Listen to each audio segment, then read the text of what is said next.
Yes, it's recording. So welcome back.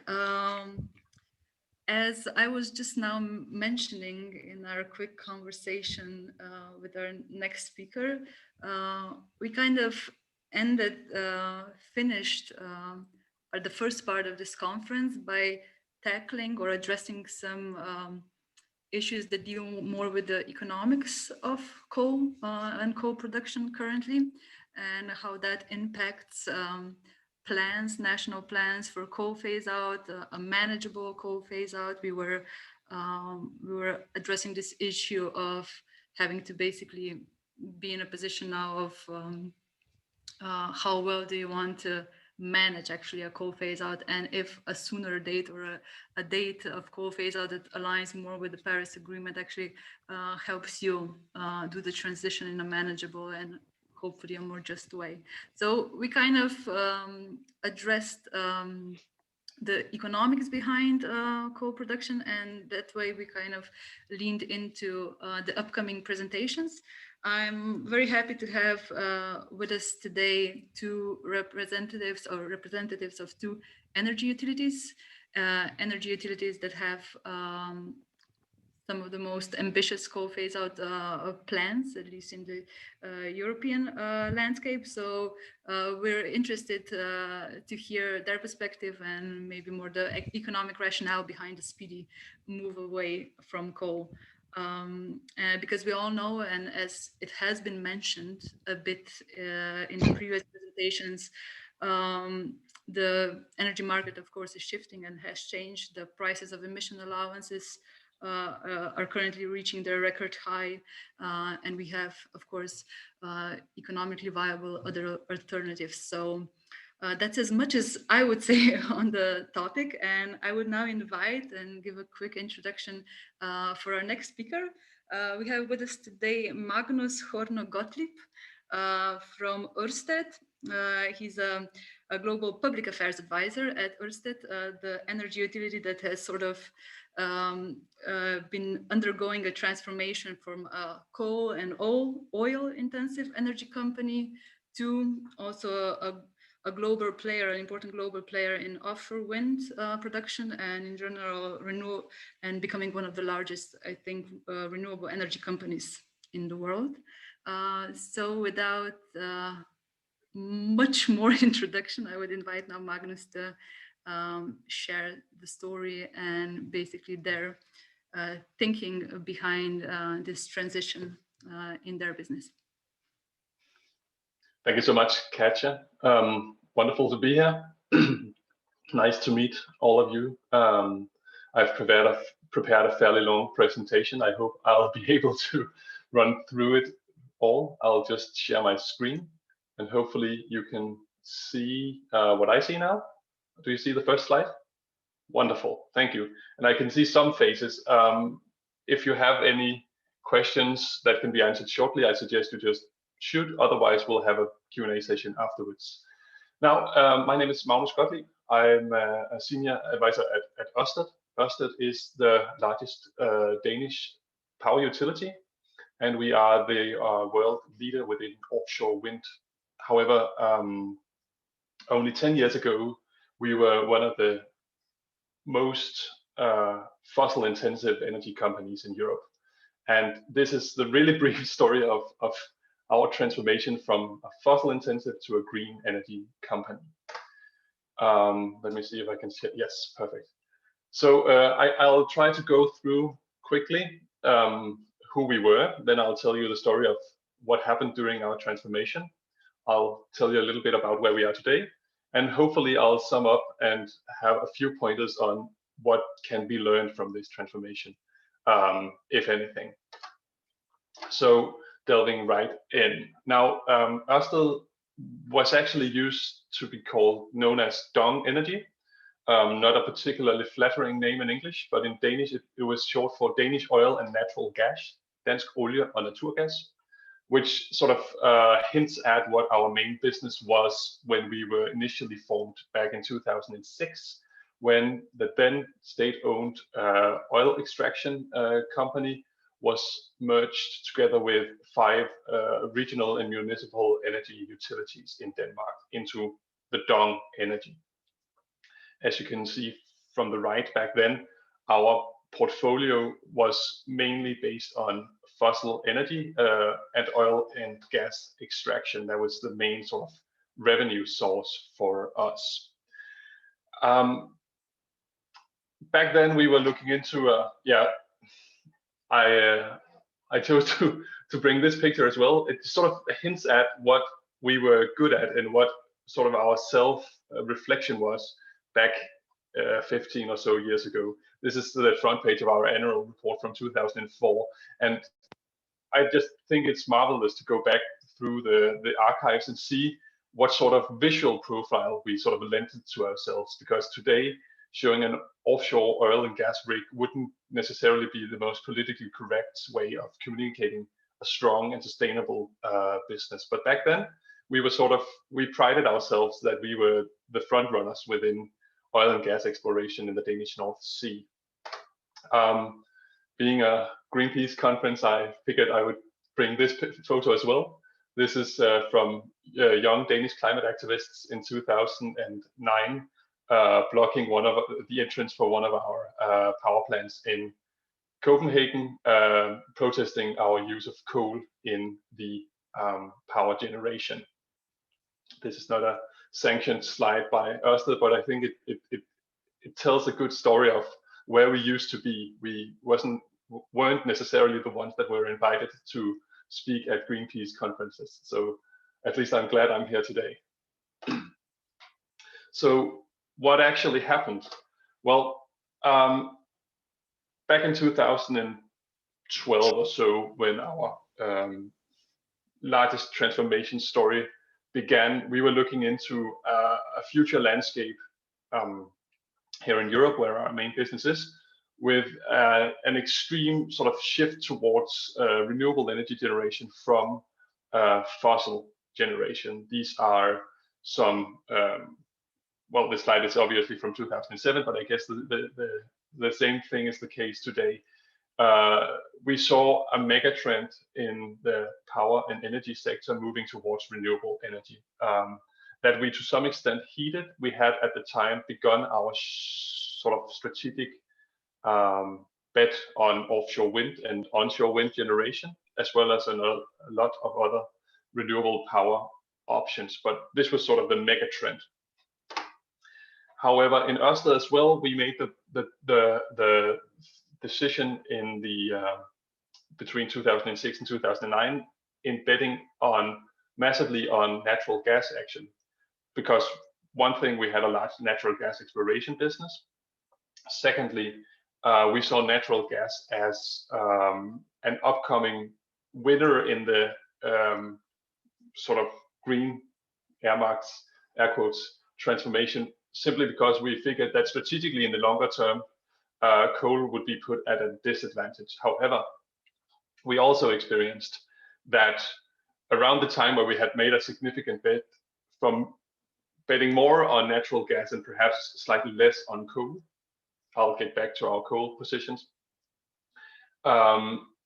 We then saw the Fukushima accident, and we saw a massive shift in the world trade of gas, which basically made our gas and LNG business in Europe unprofitable overnight. That's what you see on the left hand here. So we were actually in quite of a pinch as a company. Our legacy business and our strategic bet on gas had turned out not to pay off as well as we had hoped. However, we could see that the growth business areas, especially offshore wind, provided a significant opportunity for us to venture into. So it was decided strategically that offshore wind could be the future main portfolio asset for Ørsted. As I said, we were in a pinch, and strategically, what do you do when profits start to fail? Well, you have to look at your portfolio. And back then we had, because we were a legacy business and we were sort of the result of a fusion of a lot of different Danish energy companies, So we had a lot of various assets, some bigger than others. We also had a large part of our business focusing on developing and operating large coal-fired power plants in Denmark and in Europe. However, we made the decision to focus our portfolio on these 4 areas: conventional power plants, offshore wind, oil and gas, and distribution grids. So already here we have sort of made a very tight cut, where we had to simply, frankly, disinvest from a lot of our business. And as I said, we saw a strategic option to focus especially on offshore wind, where we could both sort of leverage from some of the knowledge we already had. At the time, we already had some offshore wind assets, and also from the knowledge we had and experience we had from running our offshore oil and gas exploration business. As you can see, we had begun investing earlier on, but it was in 2011 and 12 we really made the large delve into offshore wind, and by then offshore wind actually turned out to be quite profitable for us as well. Some of the large offshore wind tenders we had won were generating a high regulated profit, which enabled us to sort of venture further into the field. So it was our decision to go for offshore wind rather than betting on the things that we were good at the time, namely oil and gas exploration and coal, was an acknowledgement of a mega trend that renewable energy would take up a larger role in the future, as well as an acknowledging of the mega trend that especially coal in a Danish context and perhaps even a European context would face significant regulatory and disadvantages and frankly public requests to sort of be toned down. It wasn't a particularly easy decision to make, but back in 2013, if I recall correctly, the decision was made to sort of tone down and eventually shut off our strategic investments into new coal assets.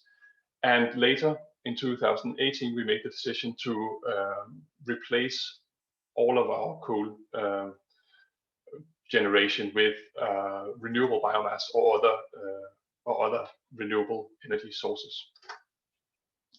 Now, the bet we made on offshore wind has since turned out to be a rather profitable one. But back then, we were looking into a nascent renewable energy generation technology with extremely high costs, also compared to its competitors, namely onshore wind and solar PV. These are the costs of energy back in 2012. And as you can see, offshore wind is by some even considered prohibitively high back then. So we made a commitment to significantly reduce costs of offshore wind together with the rest of the offshore wind industry. And we strategically invested into building up a supply chain and leveraging from economies of scale, and helping manufacturers of offshore wind turbines and foundations and similar to invest in their supply chains, and implemented a quite massive cost out program. We put the target in place to reduce the costs by at least 1/3 by 2020, back in 2012. And one way you can see how we succeeded is in the sheer scale and size of the turbines. We also developed larger sites, and we implemented, as I said, an innovative cost reduction program together with the rest of the industry. This is a fairly complicated slide, but the point is just that by investing into building larger turbines, into building more of them, into developing larger sites together with the rest of the industry, we succeeded in bringing down costs of offshore wind, the column on the far right here, to where it's actually cheaper today in Northwestern Europe, at least, to install new offshore wind power plants than to build new coal or gas power plants. And in fact, we are at the point here in Denmark and elsewhere where new offshore wind is competitive even with existing coal-fired power plants. This is also due, Katja, to what you mentioned about the EU ETS prices being as high as they are. So we've succeeded in significantly undercutting even our own expectations, which were at the time considered quite ambitious for costs of offshore wind. Okay, moving on. That was a bit about this sort of the strategic landscape we were in, and Ørsted's decision to bet the farm, so to say, because it was really taking on a rather significant risk for our company to bet so massively on a technology that we deemed ready for commercialization, but that was to some extent still rather untested and untried. Thankfully, as you can see, I'm here today. I haven't been on the entire journey, but I have been fortunate enough to join. I'm here today, and I'm standing in front of a fake image of a rather large offshore wind turbine. I believe this is from the Burgo Bank extension in the UK. So we're still here, and actually our bet on offshore wind as an upcoming energy technology has paid off. We are today the largest developer of offshore wind in the world, and offshore wind is definitely considered one of the main technologies to contribute to not just the decarbonization of Europe and the European Union, but globally as well. A final note, perhaps, on our transformation. So having made the venture into offshore wind, having successfully brought down costs and scaled up the technology where offshore wind farms are now deployed in the gigawatt scale here in Europe and elsewhere, we finally made the divestment of our oil and gas business, making then Dong Energy in 2007 essentially an all renewable energy company, at least a company investing only into renewable energy generation. In 2018, we made the decision to phase out coal entirely by 2023, and eventually to bring down our natural fired gas generation to somewhere around virtually zero by 2025 as well. And so we changed our name, because Danish oil and natural gas is not really a good name if you're a company investing only in renewables and you are becoming a global leader in offshore wind energy and in renewable energy as well. And we formulated this vision of generating a world that runs entirely in green energy. Since then, we've grown even more. What is especially interesting on this slide is to see that we've entered into the United States and into the APAC region, where we are investing heavily in both offshore wind and onshore wind in the US. We have still a rather strong presence in Northwestern Europe, with a main focus on offshore wind, as well as our legacy power stations in Denmark. And we are now also moving into strategically venturing into hydrogen production and power-to-X technologies, i.e. making green fuels based on renewable electricity.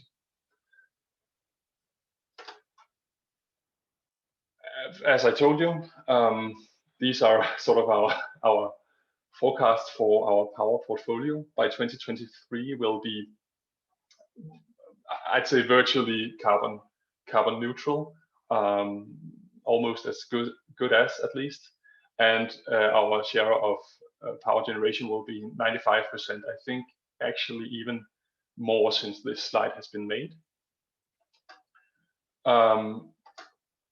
We have also transformed ourselves from a national utility, as you can see, since we were formed, into a global one. Denmark is, of course, an important market for us, also as we are still 51% owned by the Danish state. but our strategic growth areas are outside the borders of Denmark, and perhaps even outside the region where we originally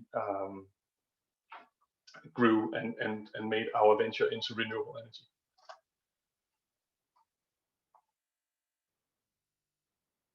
As I said, same thing here, going from being a national power utility to being a global renewable energy major. And that's also our strategic goal going forward, to become even stronger, to move into new markets while maintaining and supporting our presence in existing ones. And so we have also formulated a rather ambitious build-out vision for our investment into renewable energy.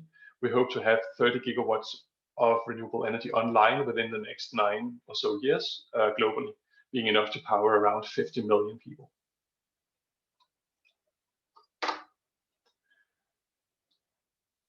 And this is our sort of strategic focus today. As you can see, we are focusing on remaining the world leader within offshore wind, but we are also moving into new energy technologies, especially in the US. Perhaps I could at some point add that within Europe, we are venturing into renewable hydrogen production and power to X. This slide is perhaps a year old, so things are evolving all the time. And this brings us back to the picture I showed of young activists being chained to our power station in Copenhagen a little more than a decade ago. Now I found this slide in one of our sort of generic corporate slide decks. And I don't think that we would have used a picture of Fridays for Future activists 10 years ago. But I do feel that it feels rather nice to be at least somewhat and hopefully significantly aligned with what these young school children are calling out for, which is to invest more in renewable energy and to help create a world running entirely on green energy in order to mitigate and combat the climate crisis. And this is probably the most significant megatrend that we have aligned our business with. We were perhaps as fortunate as to come to this acknowledgement early and to have a significant crisis rattling up the strategy, creating a moment of opportunity where we could make the strategic decision to leave some of our fossil assets and venture into renewable energy. That has at least positioned us at a place where we can grow and help be part of the solution rather than a part of what these children are protesting. So what is to be learned from this? I try to sum it up in a few simple sentences. Now, it's important to understand that when I stand here looking back over the last 10 or 15 years, it can quite easily sound as if everything was planned down in a minute detail and we knew exactly what we were doing, and therefore it turned out all right. And nothing could frankly be further from the case. We had rather a quite good understanding of the megatrends and a quite good understanding of our own business. And then we made a slightly less tangible conclusion as to what that would mean for our investment strategy going forward. But we didn't exactly know the ending point when we started, and frankly today we don't know the ending point either. We knew what general direction we needed to take our business in, which was move out of fossil fuels, especially coal and oil and gas exploration, and explore renewable generation, especially the technologies that we were good at, which was offshore wind at the time.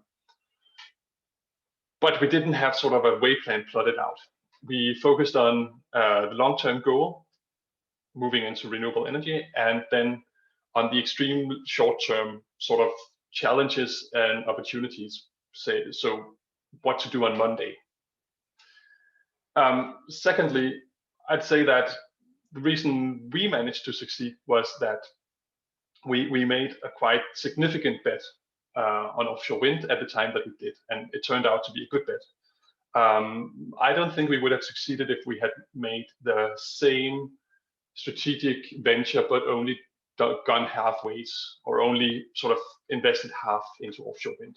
It was simply because we were willing to run a significant risk with this new emerging technology that we turned out to be a success. To other companies, it might be something else to focus on, but that's sort of the explanation for us. Thirdly, we managed to acknowledge the megatrend of climate change and renewable energy from an early onset, and that has helped inform our investment strategies since. And to be quite honest, climate change isn't going to go away. Neither is the push for renewable energy globally. Now, in fact, the ball seems to be rolling on its own, since renewable energy generation technologies have declined as much in costs as they have. But not acknowledging that coal generation simply has no place in the future power mix would be, at least from my personal point of view, slightly suicidal. We cannot continue to burn coal because of climate change, and companies should acknowledge that coal has a limited lifespan today. And then fourthly, and this is a picture of, it's actually one of my favorite pictures. It's a picture of an airplane returning from a bombing run over continental Europe during the Second World War, where the British, they noticed that the planes coming back from their bombing runs had bullet holes in them. So they minutely sort of plotted out where are all the bullet holes on our planes, and came up with this picture. And some engineers at the Royal Air Force, I suppose, suggested, well, perhaps we should add some armor plating to our airplanes where these bullet holes are, because that's clearly where the planes are being shot at. But then a statistician called Abraham Wald, he suggested perhaps the planes that are shot where the bullet holes are the planes that won't make it back. So perhaps we should ignore these bullet holes, because that's clearly where an airplane can be shot at and still fly. Perhaps we should instead focus on the areas without bullet holes. And so they did. And today this is used as an example of survivorship bias, where you can sort of focus on the success cases and what are all the good things that they did, and perhaps we should just copy that. But whilst making strategic decisions, you should also consider the option of considering the bad cases.